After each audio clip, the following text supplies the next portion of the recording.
Hello, everyone, and good afternoon. Welcome. It's great that you could join us on this Monday afternoon. Maybe you guys have already had your lunch times, or maybe you're eating whilst watching the seminar and joining us. But it's great to have you in a festive period. Robin was saying that this is going to be our last OXP AI exchange ahead of the Christmas season and the new year. So the next time we'll be seeing all of you will be in 2026. Crazy how time has flown by. Absolutely. Yeah. I was thinking that the other day. I was like, what? It's January soon. Yeah, absolutely nuts. But yeah, so this week we'll be covering how search is changing, how Gen Z and beyond are redefining discovery, which will be an interesting topic to learn how those coming up. I think I'm Gen X. Am I Gen X? I've 25, 25. I've got a timeline for you, so you'll be able to definitely. Okay, we'll be able to pinpoint where we stand, guys, and Yeah. how old we can all feel in comparison to Gen Z.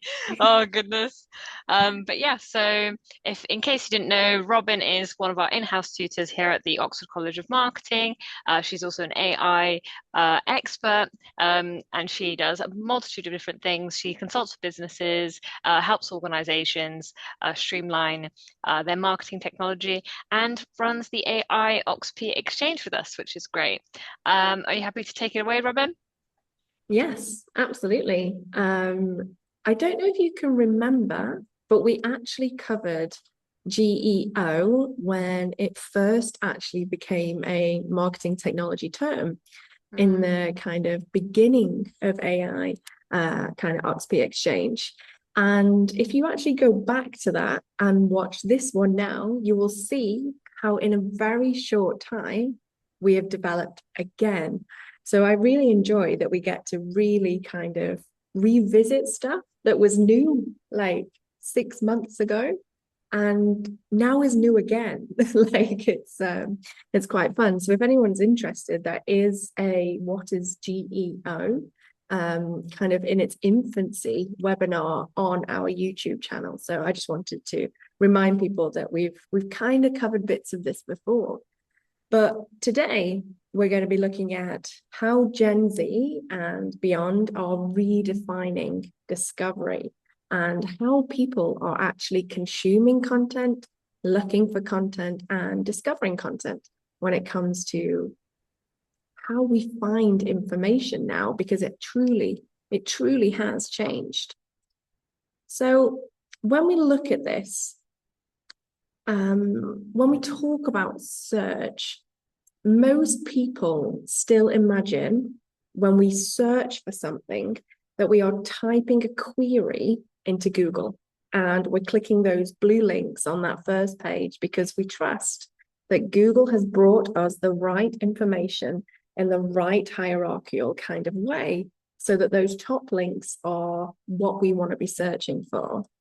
But that's no longer the full picture. And it's not actually the dominant behavior for many of our audiences, actually. So, search today actually spans visual social platforms, AI chatbots, and classic search engines. And of course, that now changes how audiences find us and how the information that we put out into the world is discovered. So, over the past few years, consumer search habits have really shifted, and users now ask questions or seek recommendations across multiple discovery channels. I may be a millennial, but my first port of call now is to check TikTok. That is one of the first places that I search for things. And a lot of people now, instead of looking on Google Maps for a restaurant near me, will actually just type it into ChatGPT. So these conversational AI chatbots and summarized answers, instead of those pages of links that Google has diligently provided us with over the years, have kind of totally changed. So, meaning many searches now end with what we call zero clicks. So, actually, even though people are discovering and searching for information, that actual taking in of that response does not now mostly end with that link click. Yeah. And social platforms like TikTok, Instagram, and YouTube act as kind of search engines for trends, products, local discovery. And our footprint has changed in these spaces. I'm not saying, though, that we should throw SEO out the window, because traditional search engines still matter, especially for certain user kind of intents. But their role, SEO's role, is now one piece of a much larger ecosystem. So this multi-touch kind of landscape means that simply optimizing for organic search rankings isn't enough anymore. Brands now need to think about how we show up in AI responses, conversational tools, and social discovery workflows. And that is what we kind of refer to as generative engine optimization. But today, by the end of the session, we'll have this kind of clear roadmap to understand how modern search behaviors are evolving across AI, social, and traditional traditional settings for engines, and we'll be able to distinguish between SEO and GEO, and then also build that strategy that balances both.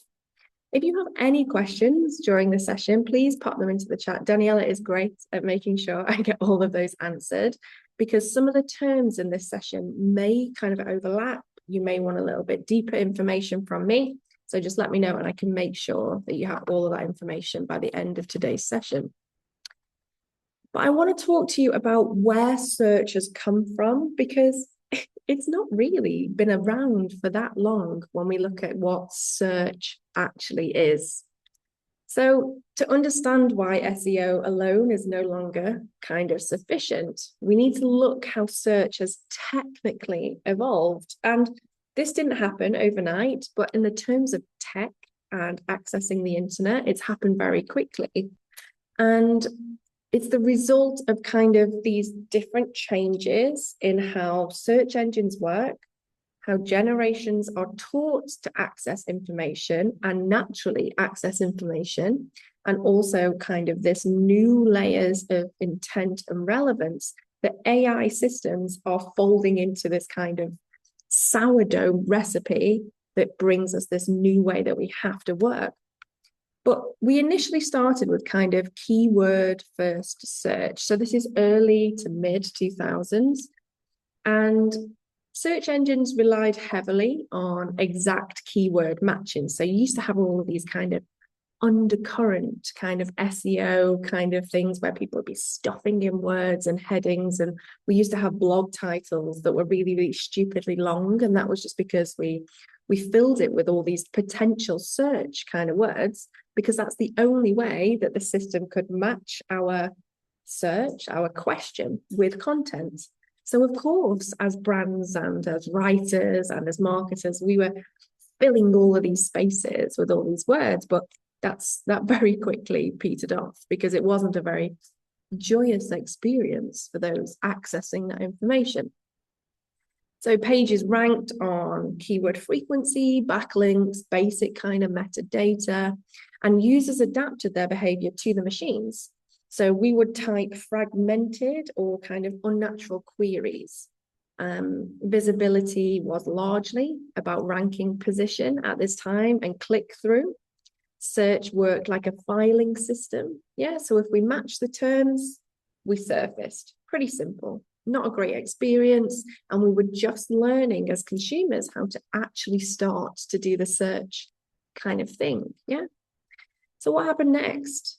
We kind of then move into this world of intent and semantic search. So this is where the search engines got a little bit more clever, rather than being like, how do you write a blog, and then matching that to a blog that was called How to Write a Blog. We started to kind of get this interpretation of meanings, not just words. Synonyms, context, user history started to kind of influence our results. So as we started to collect more and more information in our kind of digital journeys, we started to have things like people also ask boxes, and this was the beginning of what is classed as compressed visibility. So fewer results, more answers directly on the page. So that was the change that we started to see there. We then started to kind of get this natural language and voice search kind of coming in after 2018. This is where we all started to talk to various little devices that were around our house. We started to shout like, "Hey, Alexa," and all those kind of things. And queries started to become more conversational. So we started asking full questions rather than just typing the odd word to get a search back. And search engines started to prioritize structured data and semantic clarity here. And this laid the groundwork for generative systems, where search engines were starting to learn how people speak, not just how they type. So this was kind of like a bridging gap between the way that search engines traditionally went and now how we kind of access them. So then we have conversational and generative search, which is kind of where we're kind of stationed at the moment, and it's what we class as the current kind of inflection point. So AI systems now generate answers instead of just retrieving links. Yeah. Summaries, comparisons, recommendations appear before we get those magical blue links. Yeah. And many searches, again, still end without a click at all. That is a significant change from here to here. And from a technical perspective, this means that our content is actually not just being ranked as we have kind of been taught that it has been for such a long time. It is actually being parsed, pulled apart, summarized, and selectively surfaced, not just matching keywords anymore. And this is where we started to get the rise of generative engine optimization, and that started to emerge alongside SEO. So content now, well, from 2023 really, should be machine readable, contextually rich, trust signaling, and structured for extraction, not just indexing. So there's a totally different way that we should be creating this content and putting it out into these multi-touch panels so that it can now be discovered by the AI systems that need to read it in a certain way so they can pull your information into these summaries. Yeah. And search has shifted from just this matching queries to actually answering. Yeah. And when answers sit between the user and those links, visibility becomes a competition for inclusion because we want to be included in those summaries. We don't want to just rank on the first page of Google anymore. That is a totally different mindset. And that's a technical kind of reality that we're working with today and what we're going to be working in for a very long time. And it's kind of what the rest of this session will kind of build on. But that are the key changes. So we've gone from kind of the user typing in a few keywords to then connect to content and then being given a list of relevant content in a ranked order to this kind of in-between middleman, which kind of sits between the kind of us asking the questions and the links that we want people to click. It's a very different mindset when you think about it. So why does this matter now? Well, it's not a future trend. When we were talking about it, maybe like however many months ago, that was different. This is now key standard. This is best practice for when we're looking at how do we become discoverable in this kind of digital spaces that we occupy at the moment. And according to Microsoft's kind of AI opportunity study, 70% of organizations are now experimenting with and using generative AI to kind of allow them to be found. And this includes things like search, customer support, marketing. It's not innovation anymore. It's not a nice to have. AI is like an operational kind of adoption moving forward. At the same time, consumer behavior is changing just as quickly. Research into modern search habits shows a growing number of users now turn to AI tools first for explanations. Who does that here? Yeah. My mum, I talk about my mum all the time. It's a good job she doesn't really watch these. But like she will now ask ChatGPT, where is this? What is the best for this? And instead of Google, because she prefers the kind of response and the fact she can like back and forth with this system to find the answer that she truly wants. And for many queries and for many searches, that journey ends at the AI summary. What reason do we have to click forward? Yeah. So this creates a kind of a tension that didn't exist before. Traditional SEO assumes that we want to be listed in a ranked set of results. We want to click through to a website, a link, or a button. Visibility is driven by kind of position and optimization. But generative search breaks that traditional model because AI systems increasingly synthesize information across multiple sources, present a single answer or a short summary.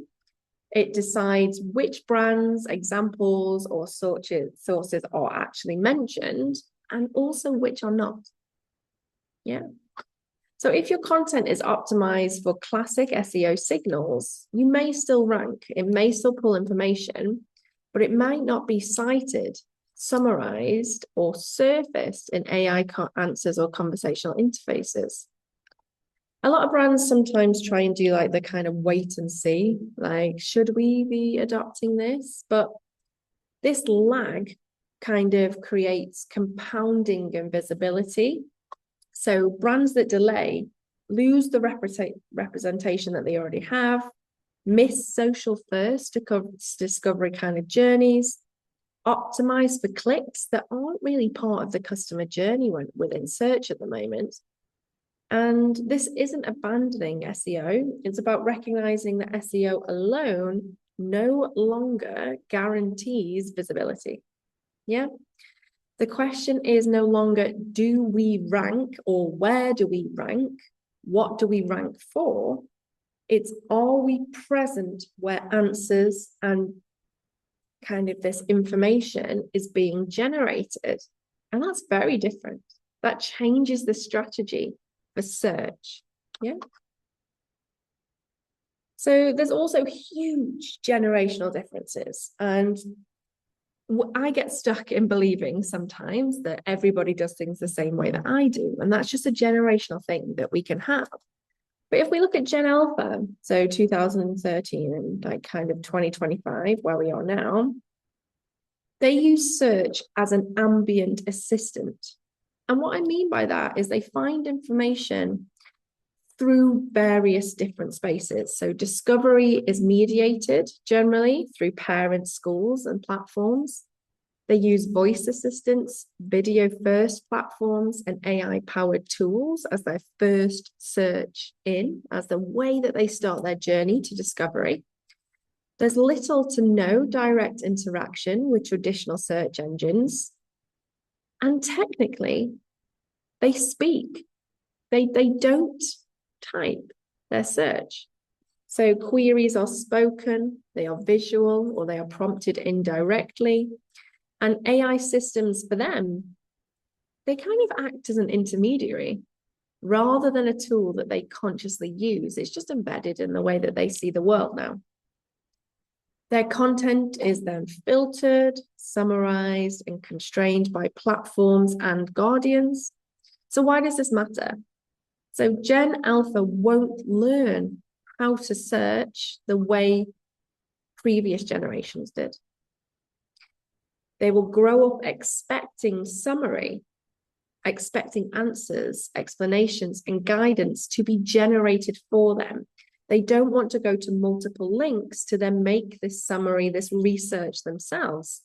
So making sure that we have early brand representation inside AI systems is so influential when you actually think about it, especially as the kind of earlier generations, like the ones that are closest to where we kind of are now in time, they are the ones that are going to be entering purchasing age, consumer age.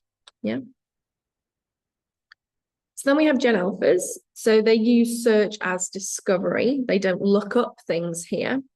So Gen Z kind of finds information mainly actually through social platforms. So social functions such as TikTok, YouTube, or Reddit are their go-to kind of spaces. Very rarely, again, will we see a Google kind of inquiry.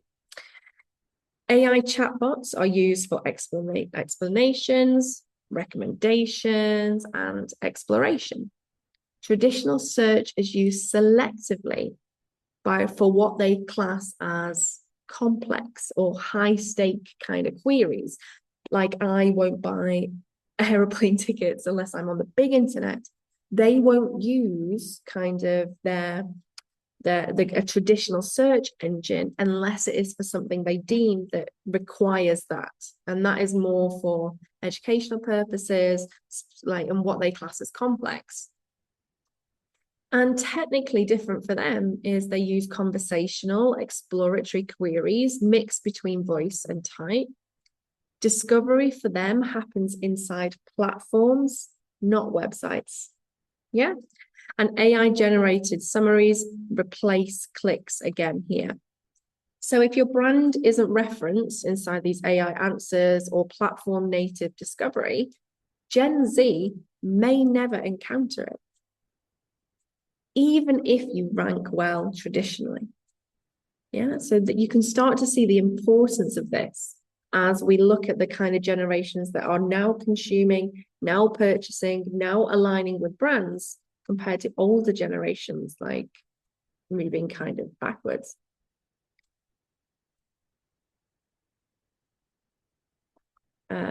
So we then have millennials here.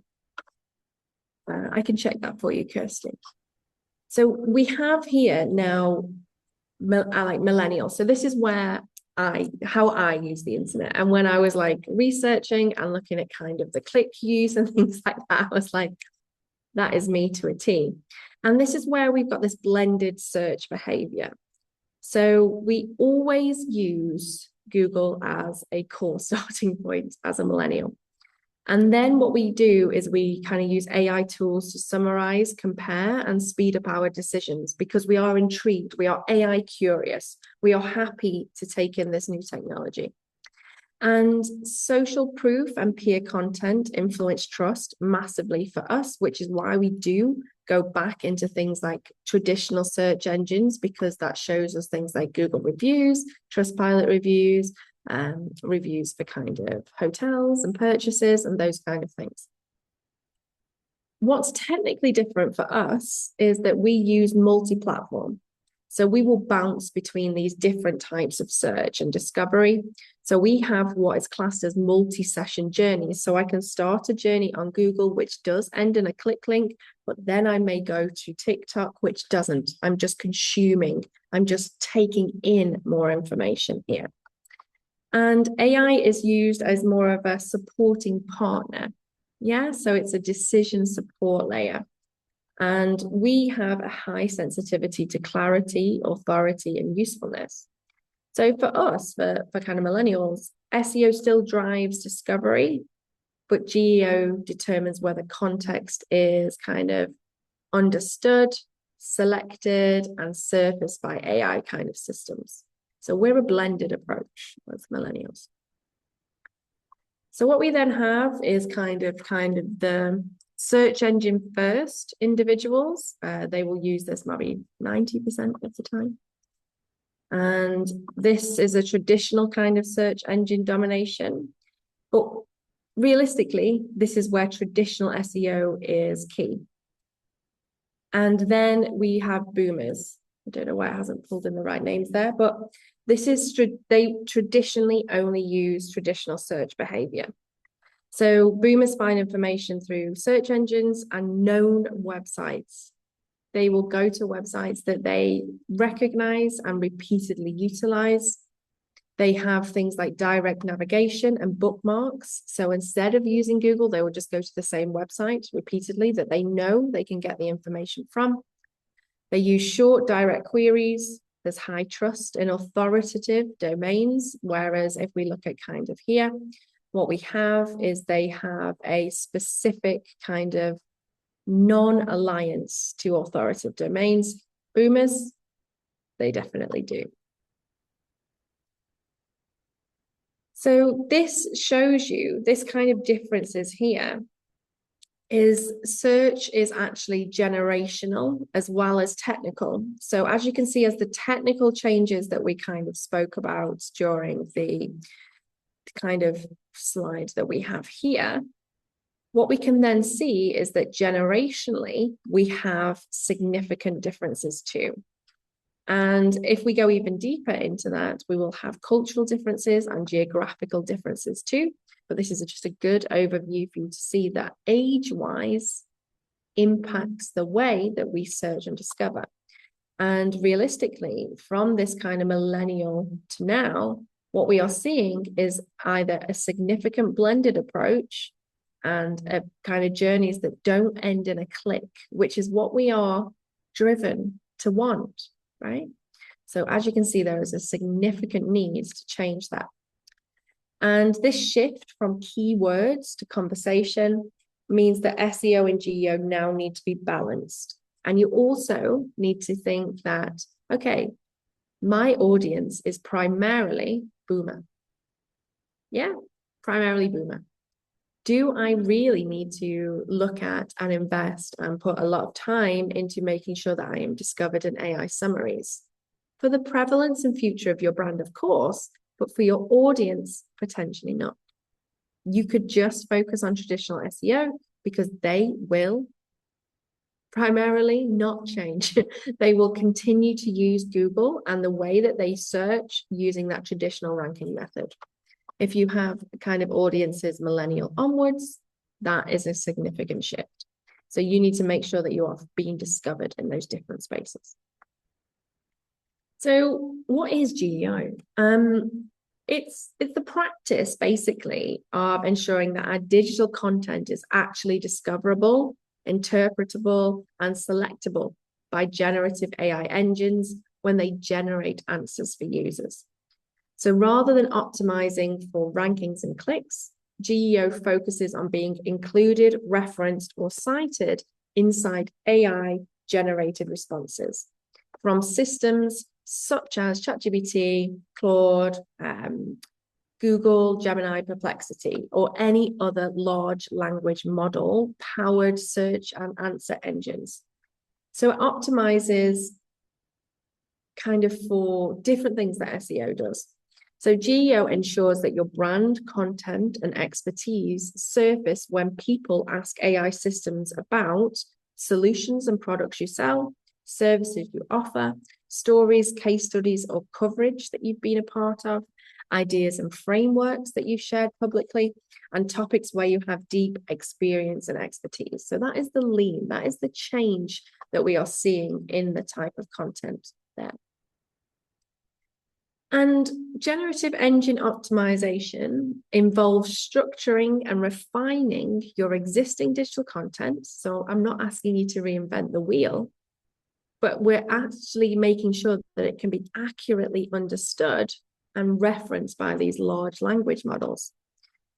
So if we look back at kind of how these models work, so these models ingest and synthesize information from many sources. You will very rarely be the only reference in a cited AI summary. What these systems also do is they infer meaning, authority, and relevance from the context. They then generate responses that may never link directly to a source. So your ideas and your thoughts could be summarized, but you may not actually get the kickback or the kind of this was by Google or this was by Apple. You may not get that in the summary. So optimizing for GEO means helping these systems understand what we do, recognize where we have expertise, confidently reference or represent your brand in these generative kind of answers. So again, we're aiming for inclusion, representation, and accuracy within AI-generated outputs. So if you think about it, search has kind of changed from retrieval, so just matching and bringing that information in a ranked way that we're very used to seeing, to interpretation. So instead, it can take various aspects of that information, summarize it, piece it together, and provide a direct answer rather than directing a user to go and discover more, to learn more, to click more. Yeah. So SEO helps search engines find that content, but GEO helps generative systems actually to use it and to be able to pull through and reference that information. So businesses, organizations, marketers that actually adapt content for both will remain visible, both across traditional search and AI-powered discovery and conversational interfaces. So that is the difference, yeah? SEO helps search engines find your content. GEO helps generative systems actually use it and reference it and summarize it and pull it through into those kind of information. So with SEO, if we base it down to a very simple half a paragraph, it is the main unit of optimization for that is the page. Yeah, so the way that we optimize for SEO, we use the page to kind of do various things. We optimize titles, we optimize headings and key words on individual URLs. Yeah, but with GEO, the unit of optimization is actually the entity or the topic. Yeah, so we're actually helping AI systems understand who we are, what we do, and where we have authority across your entire body of content, not just one blog. Yeah, not just one message, not just one whatever. It's across the entire block of your content. And content style also shifts here. So SEO content is often written to satisfy keyword intent and page structure, but GEO content needs to be clear, factual, and consistent, and easy for AI to summarize without kind of interpreting you or representing you. And the key point is that SEO helps people find your content. GEO helps AI use your content. Yeah, and I'm going to repeatedly say things like that so you can see the difference. So this is a great kind of specific kind of table that gives you the kind of real bones of the differences within the definition, the target, the metrics, and the strategies between SEO and GEO.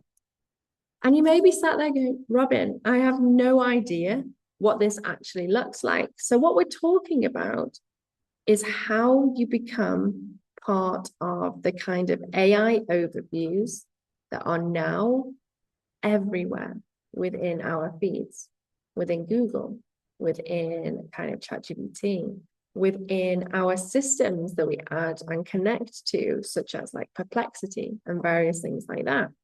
So this is where we're trying to pull our information to. Yeah. So we can, instead of having to fight to be the top rank, we get pulled in naturally to these summaries that are truly relevant to our content, our expertise, and the services that we offer. Now, when you search GEO, you get a kind of two sides of the coin, kind of if it's real, if it's a new thing, if it's just SEO repurposed, all of this kind of thing. But we are having to change how we rank and how we look at search due to technical differences that are brought about by these AI kind of systems. So yes, GEO is a real thing. It is now a recognized term, both in academia and marketing. But as I said at the beginning of this, we've already touched on this. And the information that I'm talking to you now, however many months down the line, is different already. So it is emerging. It is slightly loosely defined because it is a practice. We are developing this as the technology continues to change. We know that AI systems are going to continue to change, right? And SEO is a mature, standardized kind of discipline. Whereas GEO is this kind of working progress where we're ensuring that the content that we create is discovered in these spaces. So yes, it is a real thing, but it is a mindset shift alongside a difference in how we do this. So the term generative optimization was introduced by a group of researchers in kind of 2023 that defined GEO as a way to improve how content shows up in answers from generative AI systems such as ChatGPT, Gemini, and other LLM-based kind of engines.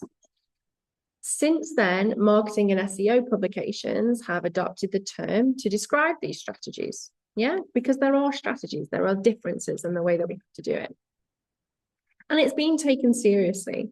Yeah, so several digital marketing and SEO firms have these kind of frameworks, we have playbooks, and it is the next evolution of SEO, but it doesn't replace it and it doesn't change traditional search.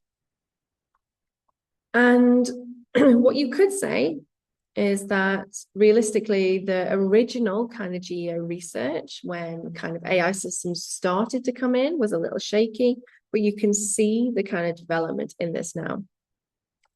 And even the critics of this kind of new term, new way of doing things, new kind of processing of content agree on this kind of reality, this underlying reality that as more searches are handled by AI answer engines, we need to adapt the content so it can be accurately cited and summarized by these systems.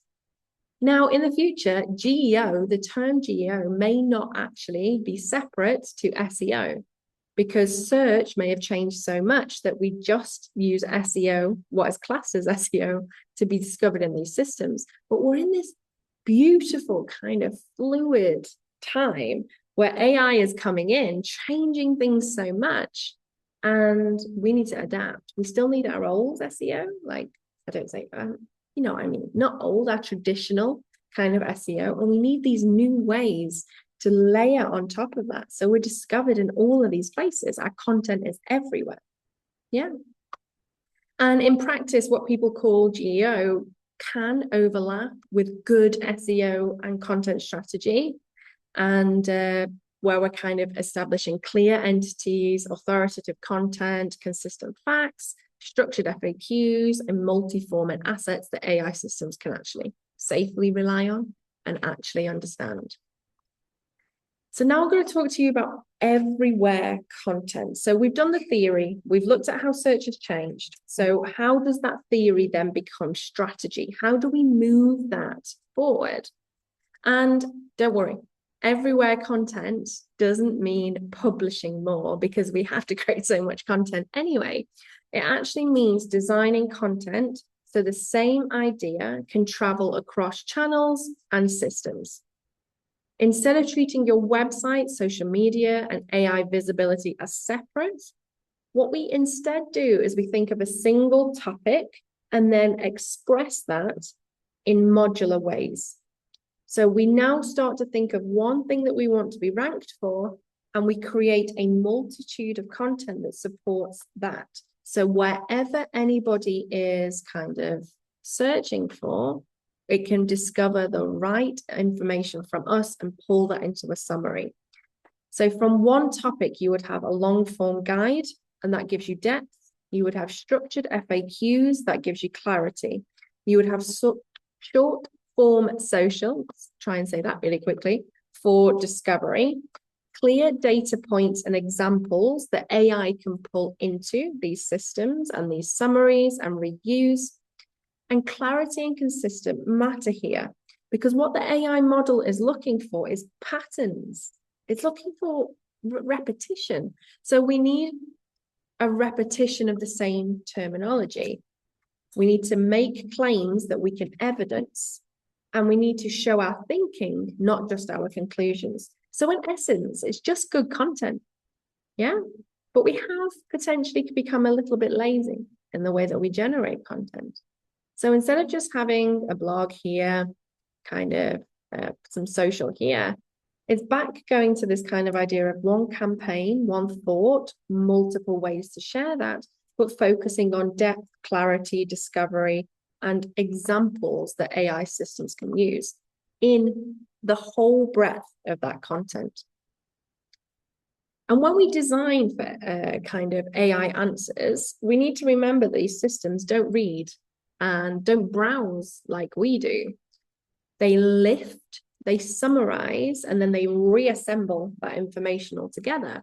So this means that content that is devised to feed into these systems performs better when it directly answers real questions people ask, explains concepts simply and precisely, is broken into clearly defined sections.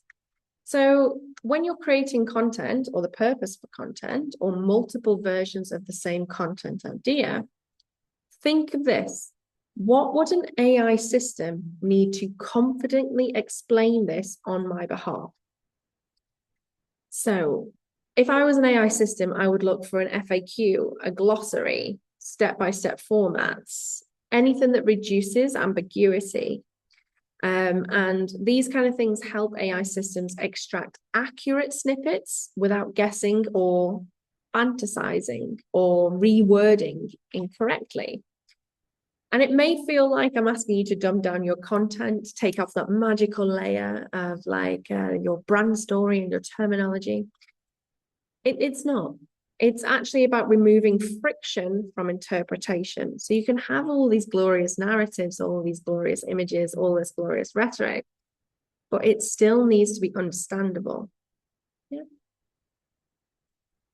And when we kind of look at looking at social for like Gen Z kind of discovery onwards, discovery often happens without a search engine at all. So you also need to be building in things like short form video, bringing in creators that they trust to give them the clarity, get peer recommendations and social proof. Content here doesn't need to be perfect, but it needs to feel real.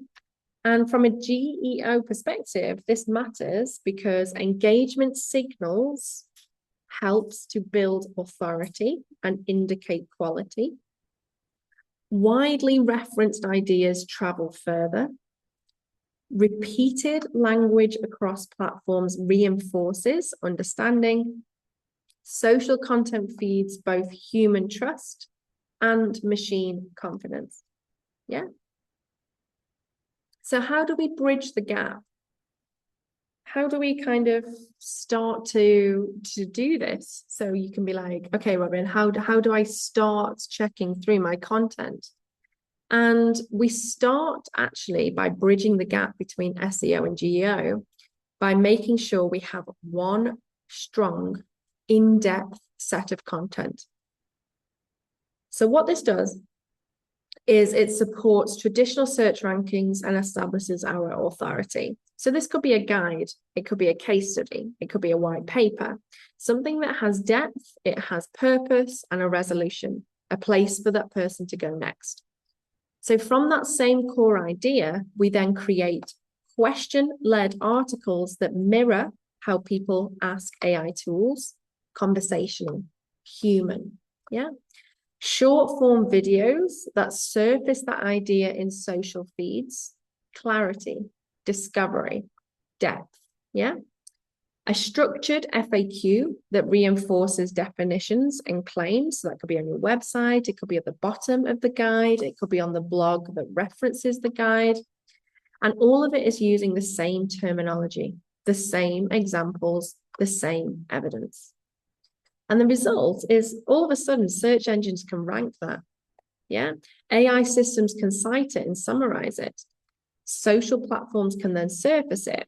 So we're not choosing between SEO, GEO, or social. We're not specifically creating a SEO inspired piece, a social piece, a GEO piece. We're designing content that works across all three. And actually, this will start to reduce our workload from a marketing point of view, because what's happening at the moment is we're designing kind of a social version of us and all those kind of things, where this allows you to start from one really in-depth piece of content, generates that kind of extra ecosystem to that, so that then you are fulfilling the AI needs. Yeah, so clarity, depth, authority, those kind of things. Modern content isn't channel specific anymore. And it's concept first and then distribution aware. So where are our audiences? Who is using AI as discovery first? Are we adding in a journey that is not click dependent? All those kind of things. So the idea is that your idea needs to be clear enough to rank, answer, and travel. That's when your content truly starts to show up in traditional spaces and AI generative spaces. So a really great thing to do is to go away and do an audit. So this is where we're understanding where our brand, our expertise, and our content appear today. So we're looking at traditional search, generative AI systems, social and platform-led discovery. And this isn't a ranking audit. We're looking at visibility and representation because that is what AI systems are looking for more than the fact that you're number one on Google.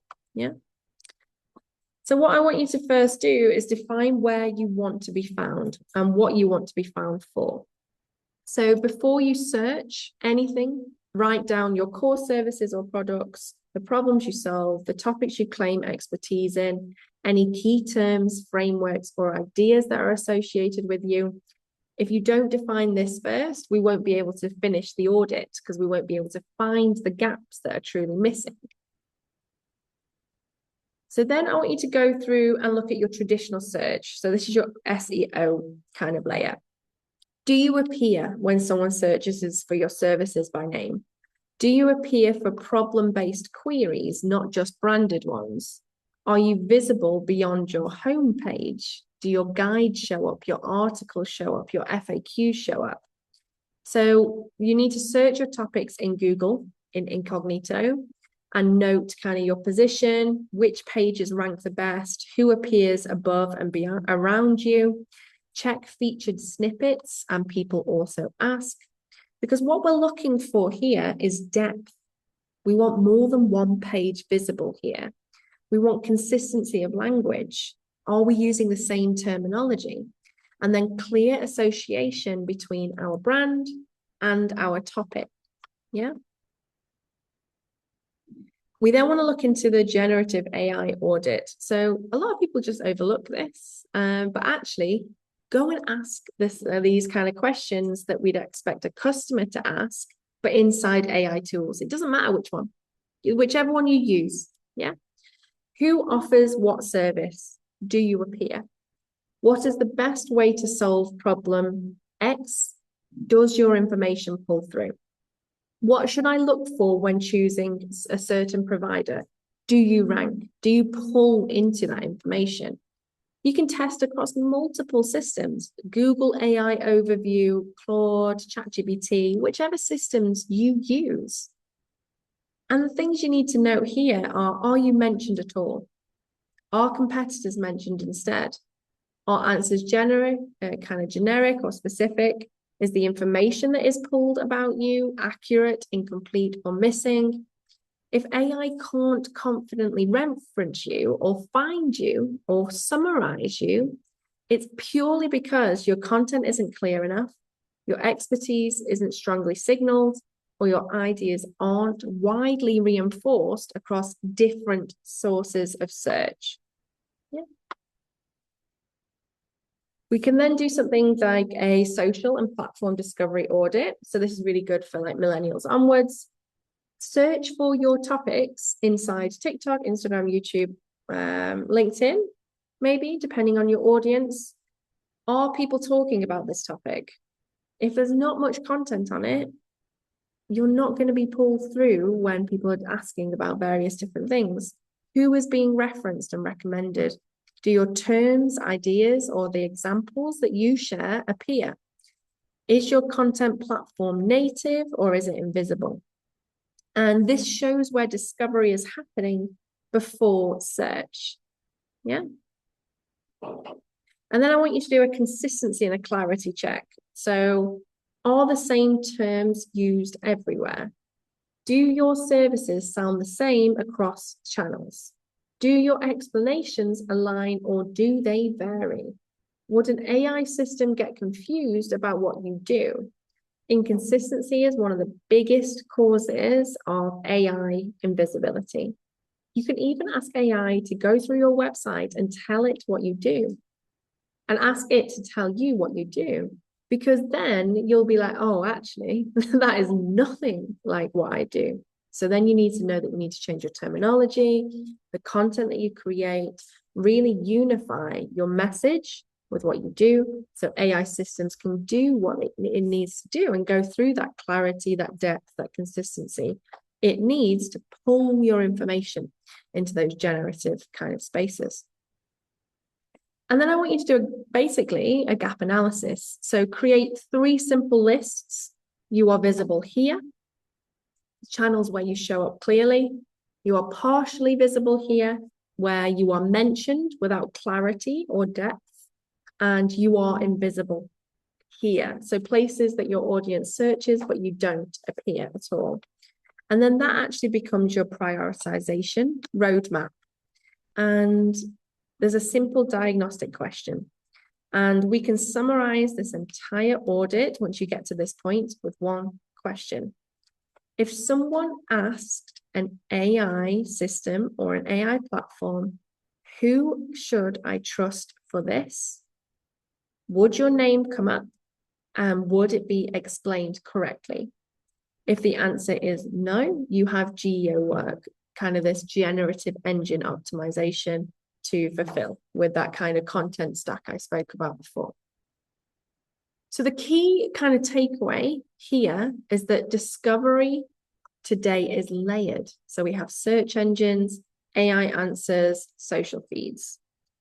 You don't need to win everywhere at once, but what we do need to know is where we're currently being misrepresented and not showing up where we should. And that's what this audit will allow you to kind of do. So that's the end of today's session. And I would just like to invite you to join our AI Exchange Slack. So I pop in there different things that are going on, upcoming kind of webinars, and we get to talk about the big changes that are constantly happening within AI technology. And you can just click the kind of QR code there to be able to join. Perfect. Thank you so much, Robin. Okay. Very interesting. Oh, Gabby Chandler put, Robin, thank you so much. This has been super informative and it beautifully presented. Thank you so much, Gabby. That was a Christmas gift of a comment, that was. Yeah. With a heart too. How lovely. I'm just going to be popping in a few links into the chat. Thank you to Angela regarding courses that we have on offer here at the Oxford College of Marketing, as well as technology. I've popped in the link to our AI practitioner qualification, and there's a host of different topics that you can learn about specifically related to AI. You can do one of the short courses, and there are topics in banking and finance, business analysis, cybersecurity, AI and education, healthcare, and you can do the full course as well that will cover all of those topics. Alternatively, you do have the AI accredited award by the CIM that we offer. And what this is a short snap topic essentially. Takes up 6 weeks to complete, and what it covers is AI in relation to marketing specifically. So it will tie in quite nicely with today's topic. Perfect. Okay, Veronica popped into the chat. Thank you so much, Robin. Very interesting info. Have a lovely day. Someone asked, who would trust this? Okay, perfect. This is quite interesting. This is something I've done which instinctually, as opposed to something that's been taught to me. One time I was looking into an organization, looking into some competitors, just having a look and a meander. And I was just like, oh, who would you recommend for this? Just to see where things came up listed. So it's maybe that's part of the generational mix, having that as a consumer behavior in terms of searching for something. Yeah, so like I do it, but I will Google first. Like, Mm, or if it's like an important decision, I will Google. I work, but like my curiosity side and the way I mm. like to get the summary, the quick information, I Yes, will definitely. TikTok first. Like, I love like 10 seconds, I can see if that product is for me or not. And I'm not really gonna click there, am I? So like Mm, it's yeah, it's really interesting across the generations how it's so different and how yes. like the generation that is just moving into kind of consumerism, how they find information is totally different. So we have to change. We have to be discovered, or else other people will, realistically. It's just one, it's always trying to keep one step ahead, Yeah. and everything is And moving not so get quick. overwhelmed. No, no, no. Yeah. But as we've seen over the past year, that we had all of these changes in the technology and it keeps expanding and growing. Then we're touching on a topic that was in its infancy now towards the end of this year, which is crazy. Yeah. Yeah, like I looked back at the content and I was like, wow, it's so different what was relevant. Like Hmm. when we first talked about like when this terminology was brand new and now it's a thing that we have to do to stay discoverable. So that's a big That's the thing, shift. isn't it? Yeah. Something that starts off as a maybe becomes a have to. Very quickly in this Oh, world at the very, moment. very, very quickly. But yes, if you're interested in contacting us in relation to any of our courses or you do have any further questions, do interact with us on our platforms. We are on LinkedIn. You can use the YouTube link as well. I popped that in there for you as well. Otherwise, you can fill out a contact form and one of our inquiries team can get back to you in relation to any of the courses that we can provide. No worries. Thank you, Rodica. Um, Unfortunately, like we mentioned, this will be the last session ahead of Christmas. Yes. So happy well, it's bad luck. Merry Christmas and a Merry Happy New Christmas. Year for those Yeah. that I don't see. And yes, to you, Robin, as well. Yes. And in January, we start off with AI ethics and then building your own custom GBT is the second one in January. So that's going to be a really fun one. That'd be very, very interesting. I know that that's something that lots of people are talking about, especially within organizations and Yes. And companies. yeah, it's amazing what it can do. Like having a system that can answer internally all of your questions, support with customer support. It's going to be really interesting. That second session in January. Definitely, definitely. Well, happy Christmas and looking Yes, forward to seeing you in the new year, Robin. Have a great time in the yes. UK whilst you're here. And thank you all for joining me during this year, and I look forward to next year. Yes, definitely. Bye-bye. Bye, Bye. everyone.